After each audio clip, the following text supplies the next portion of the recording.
बात पंजाबी मूवीज की हो या हिंदी फिल्मों की, उनकी अदाकारी का जादू हर किसी के सिर पर चढ़ चुका है। आलम यह है कि उनकी गिनती टीवी सीरियल के भी दिग्गज कलाकारों में होती है। यकीनन बात हो रही है कंवलजीत सिंह की, ऐसे में हम आपको उनकी जिंदगी के ऐसे ऐसे किस्सों से रूबरू करा रहे हैं जो आपने शायद ही सुने होंगे। अभिनेता कंवलजीत जी का जन्म 19 सितंबर 1951 को उत्तर प्रदेश के सहारनपुर में एक सिख परिवार में हुआ था। सहारनपुर में ही पड़े बड़े कंवलजीत ने ग्रेजुएशन की पढ़ाई पूरी करने के बाद पुणे के film and television institute of India यानी FTII से एक्टिंग का कोर्स किया। दोस्तों, कंवलजीत के FTII में दाखिल होने का भी एक बड़ा ही रोचक किस्सा है। आपको यह जानकर ताज्जुब होगा कि कंवलजीत जी का अभिनय के क्षेत्र में आने का कोई इरादा नहीं था। 17 वर्ष की उम्र में उनका सपना एयरफोर्स में पायलट बनने का था। यहां तक कि उन्होंने बाकायदा उसके लिए तैयारी करके NDA की परीक्षाएं भी दी। उन्होंने एक बार एयरफोर्स की परीक्षा पास भी कर ली थी, लेकिन उसके बाद भी उनका सिलेक्शन नहीं हो सका, क्योंकि उन्हें दाहिने कान से काफी कम सुनाई देता है। हालांकि अपने एक कान से कम सुनाई देकर वो अक्सर फायदा भी उठा लिया करते हैं। ऐसा उन्होंने एक इंटरव्यू में बताया था कि उन्हें जब किसी की बात को नजरअंदाज करना होता है तो वे अपनी इसी कमजोरी का बहाना बना लेते हैं, ये कहकर कि सॉरी यार, सुन नहीं सका था ठीक से। खैर, हम बात कर रहे थे कंवलजीत के FTII जाने और अभिनेता बनने के सफर के बारे में। दरअसल कंवलजीत का ऐसा लगता है कि जीवन में कुछ करना है तो छोटे शहर से निकलकर किसी बड़ी जगह जाना होगा, लेकिन इसके लिए उन्हें कोई नौकरी करनी होगी या किसी ट्रेनिंग के बहाने ही बाहर निकलने का मौका मिल सकता है। कई सारी परीक्षाएं देने के बाद भी उन्हें कोई सफलता तो नहीं मिल सकी, लेकिन उसी दौरान उनके एक दोस्त के घर पर एक पत्रिका में छपे FTII के एक इश्तेहार पर उनकी नजर पड़ गई, जिसमें वहां एडमिशन लेने से संबंधित जानकारी दी गई थी। कंवलजीत को लगा कि यह एक अच्छा मौका है सहारनपुर से बाहर निकलने का। बस फिर क्या था, वो पहुंच गए अपने एक फोटोग्राफर मित्र के पास अपनी फोटो निकलवाने।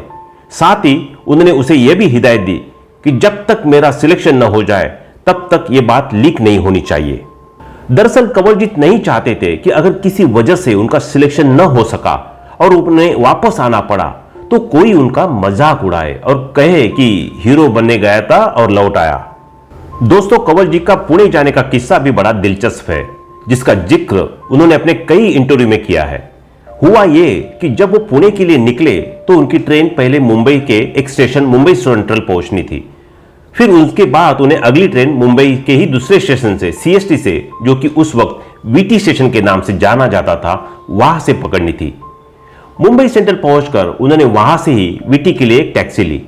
टैक्सी वाला भी मीटर डाउन कर चल पड़ा, लेकिन पता नहीं टैक्सी वाले ने जानबूझकर या फिर शॉर्टकट के चक्कर में टैक्सी को किसी ऐसे रास्ते से ले गया जहां औरतें लड़कियां ऐसे खड़ी थी जैसे भेड़ बकरियां बेची जा रही हो और इशारे कर करके सबको बुला रही थी। कंवलजीत जी को वो सब बहुत अजीब सा लगा। उन्होंने ड्राइवर से पूछा कि ये क्या है सब, तो ड्राइवर ने बताया कि ये रेड लाइट एरिया है। कंवलजीत जी को ये सब देखकर बहुत तकलीफ हुई। उन्हें लगने लगा कि वे गलत जगह आ गए हैं। उस माहौल को देख उनका मन पूरी तरह से खराब हो गया और वे सोचने लगे कि उन्हें सहारनपुर वापस लौट जाना चाहिए। इसी उधेड़बुन में उनकी टैक्सी VT स्टेशन पहुंच गई और उनकी निगेटिविटी फिर से पॉजिटिविटी में बदल गई। कंवलजीत जी वहां से पुणे रवाना हुए और वहां पहुंचकर उन्होंने FTII की ट्रेनिंग पूरी की और इसके बाद मुंबई आकर फिल्मों में प्रयास करना शुरू कर दिया। वर्ष 1977 में उन्हें उनकी पहली फिल्म मिली शंकर हुसैन, जिसे बना रहे थे उस दौर के जाने माने निर्माता, निर्देशक व गीतकार कमल अमरोही जी। हालांकि वह फिल्म बनने में 3 वर्ष लग गए। इस बीच उनकी दूसरी साइन की हुई फिल्म पहले रिलीज हो गई। उस फिल्म का नाम था दास्ताने लैला मजनू, जो कि उनकी डेब्यू फिल्म बन गई। इस फिल्म का एक गाना बहुत हिट हुआ था, कहीं एक मासूम सी एक लड़की, जिसे कि रफी साहब ने बहुत ही अलग अंदाज में गाया था। इसके बाद उन्होंने हम रहे ना हम, शक, सत्ते पे सत्ता और अशांति जैसी कई फिल्मों में काम किया। फिल्मों में काम करने के बाद उन्होंने टेलीविजन का रुख कर लिया, क्योंकि उनकी फिल्में सफल नहीं हो रही थी और जो हो रही थी उससे उन्हें कुछ खास फायदा भी नहीं मिल रहा था। दोस्तों, बहुत से लोग ये समझते हैं कि उनका पहला धारावाहिक बुनियाद था, जिससे उन्होंने टेलीविजन पर अपने अभिनय की शुरुआत की, लेकिन ऐसा नहीं है।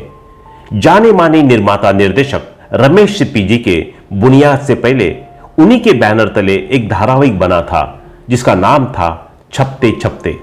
इस धारावाहिक से ही कंवलजीत ने टेलीविजन पर शुरुआत की थी। इस धारावाहिक के ज्यादातर कलाकारों को बुनियाद में मौका दिया गया था। धारावाहिक बुनियाद से उनकी एक पहचान तो बन गई, लेकिन सोने पे सुहागा तब हुआ जब कंवलजीत ने धारावाहिक फरमान में काम किया। जाने माने निर्देशक लेखक टंडन जी के इस बेहद की सफल धारावाहिक में कंवलजीत द्वारा निभाई गई एक नवाब की भूमिका से उनकी पहचान घर घर में हो गई।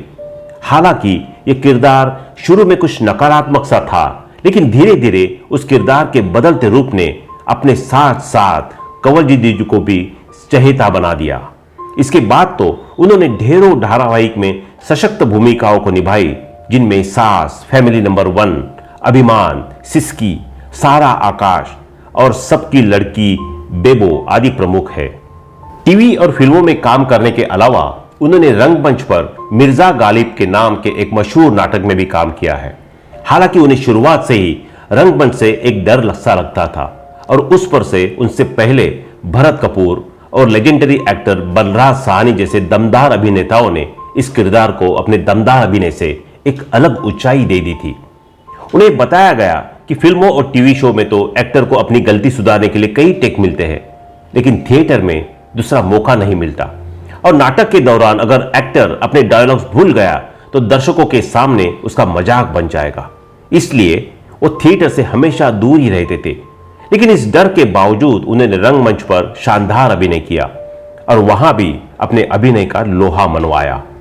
इस नाटक को करने में उन्हें जितना डर लगा, उससे कहीं ज्यादा उन्हें एक सुकून मिला, क्योंकि वे मिर्जा गालिब को पहले से ही बहुत दिल से मानते थे। न सिर्फ मिर्जा गालिब, फैज, बल्कि फैज अहमद, फैज सहीद जितने भी बड़े शायर रह चुके हैं, सबको उन्होंने खूब पढ़ा है। एक इंटरव्यू में उन्होंने बताया कि जब फैज साहब की डेथ हुई थी तो कंवलजीत ने पूरे 3 दिन अपने बंद कमरे में उनकी किताबों को पढ़ते रहे। आइए अब एक नजर डाल देते हैं उनकी निजी जिंदगी पर। कंवलजीत जी की पत्नी का नाम है अनुराधा पटेल, जो कि 80 के दशक की एक जानी मानी अभिनेत्री रह चुकी है। 30 अगस्त 1961 को मुंबई में पैदा हुई अनुराधा पटेल का संबंध काफी बड़े फिल्मी परिवार से है। लेजेंडरी एक्टर अशोक कुमार जी के रिश्ते में अनुराधा के नाना लगते हैं। अनुराधा ढेरों टीवी शोज और फिल्मों में नजर आ चुकी है। उनके अभिनय जीवन की शुरुआत वर्ष 1983 में रिलीज हुई फिल्म लव इन गोवा से हुई। इसके बाद वे वर्ष 1984 में रिलीज हुई फिल्म उत्सव में रेखा की सहेली के किरदार में नजर आई। इस फिल्म के एक सदाबहार गीत बन मन क्यों भयका रे बैका को आज भी लोग उसी शिद्दत से देखते हैं और सुनते हैं। वर्ष 1987 में प्रदर्शित फिल्म इजाजत में अपने शानदार अभिनय से अनुराधा ने सबका दिल जीत लिया। फिल्म के गीत मेरा कुछ सामान तुम्हारे पास पड़ा है, उनकी खूबसूरती और शानदार अदायगी के दर्शक आज भी कायल है। दूरदर्शन पर प्रसारित अपने धारावाहिक छपते छपते में कंवलजीत और अनुराधा पटेल के ने साथ काम किया था। हालांकि इसके अलावा भी इन्हें 2 फिल्मों में एक साथ काम करने का मौका मिला था, लेकिन उनमें से एक फिल्म पूरी न हो सकी, जिसका नाम था खिलाड़ी, और दूसरी फिल्म थी झूठी शान, जिसमें बाद में उनकी जगह अभिनेत्री पल्लवी जोशी को रिप्लेस कर दिया गई जो बाद में मोहब्बत में बदल गई। 13 अप्रैल 1988 को कंवलजीत सिंह और अनुराधा पटेल वैवाहिक बंधन में बन गए। सदा सुहागन, धर्म अधिकारी, रुखसत, दयावान, दीवाने, तुझे मेरी कसम, जाने तू या ना जाने, रेडी और सब्बा, मैं क्या करूं जैसी ढेरों फिल्मों में काम करने के अलावा अनुराधा कुछ धारावाहिक जैसे देखो मगर प्यार से और क्योंकि सास भी कभी बहू थी में कैमियो रोल्स करती भी नजर आई। साथ ही उन्होंने कई बड़े विज्ञापनों में भी काम किया। दोस्तों, अनुराधा पटेल जी को मुंबई में पर्सनालिटी डेवलपमेंट का अपना एक इंस्टीट्यूट भी है। अनुराधा और कंवलजीत की संतानों की बात करें तो उनके 2 बेटे और एक बेटी है, सिद्धार्थ, आदित्य और मरियम। बड़े बेटे सिद्धार्थ सिंगर, राइटर और म्यूजिक कंपोजर है, तो छोटे बेटे आदित्य एक जाने माने आर्टिस्ट है। मुंबई में अक्सर उनके पेंटिंग्स की प्रदर्शनी लगती रहती है। एक खास बात जो कि कम लोग जानते हैं कि यूएसए में रह रही उनकी बेटी मरियम को उन्होंने गोद लिया था। तो दोस्तों अभी के लिए बस इतना ही, मिलते हैं अगले वीडियो में, तब तक आप अपना ध्यान रखिए, बाय बाय।